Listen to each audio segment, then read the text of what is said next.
എന്താവുന്നായിരുന്നു അപ്പൊ ചെറുപ്പത്തിൽ വിചാരിച്ചിരുന്നത്? വലുതാവുന്നു.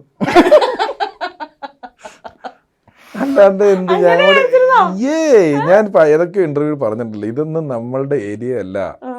നമ്മളുടെ ചെറുപ്പകാലത്തുള്ള മോട്ടിവേഷൻകാർ അർഹിക്കാത്തത് ആഗ്രഹിക്കരുതെന്ന് പറഞ്ഞുകൊണ്ടിരുന്ന ആൾക്കാരാ.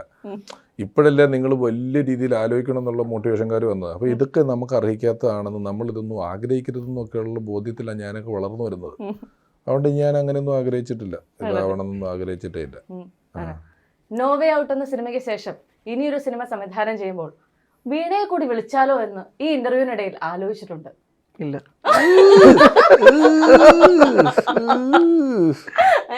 എന്താ ചേട്ടാ, എന്നെ നല്ല നിലവാരമുള്ള ചോദ്യങ്ങളല്ലേ? വാരി എറിഞ്ഞു.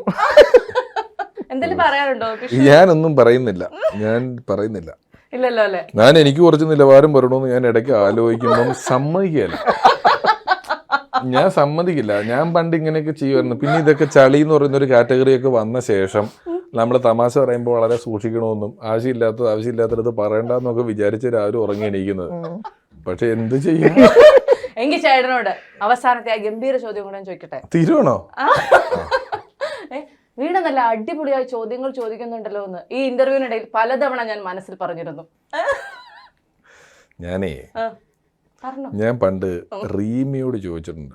റീമി ടോമി ഇങ്ങനത്തെ ചോദ്യം ഞാനൊക്കെ ഇന്റർവ്യൂ ചെയ്യുന്ന സമയത്തൊക്കെ കാര്യം ഇങ്ങനെയൊക്കെ ആണെങ്കിലും എന്തെങ്കിലുമൊക്കെ കാര്യമുള്ള ചോദ്യം എൻ്റെ ഇടയിൽ ചോദിക്കുമായിരുന്നേ. റീമി ഒരു ദിവസം ഞാൻ നോക്കുമ്പം എൻ്റെ ഓർമ്മ ശരിയാണെങ്കിൽ കൊടിയേരി സഖാവിനോട് ഇന്റർവ്യൂ ചെയ്യുക.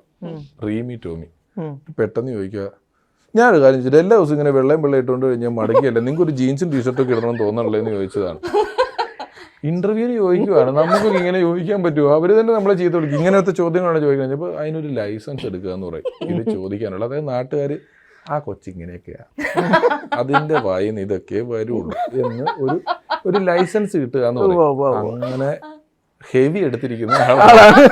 അതുകൊണ്ട് ആവാം നമ്മൾ വളരെ പാടുപെട്ട ഇത് മെയിൻറ്റെയിൻ ചെയ്ത് പോയിക്കൊണ്ടിരിക്കും. എന്റെ ഹെവി ലൈസൻസ് ഉള്ള ആളാണ്. അത് മതി ചേട്ടാ. ഓക്കെ, ഈ ഇന്റർവ്യൂവിനിടയിൽ നുണ പറഞ്ഞിട്ടുണ്ട്, അല്ലെങ്കിൽ ഈ സെഗ്മെന്റിനിടയിലെങ്കിലും നുണ പറയേണ്ടി വന്നിട്ടുണ്ട്.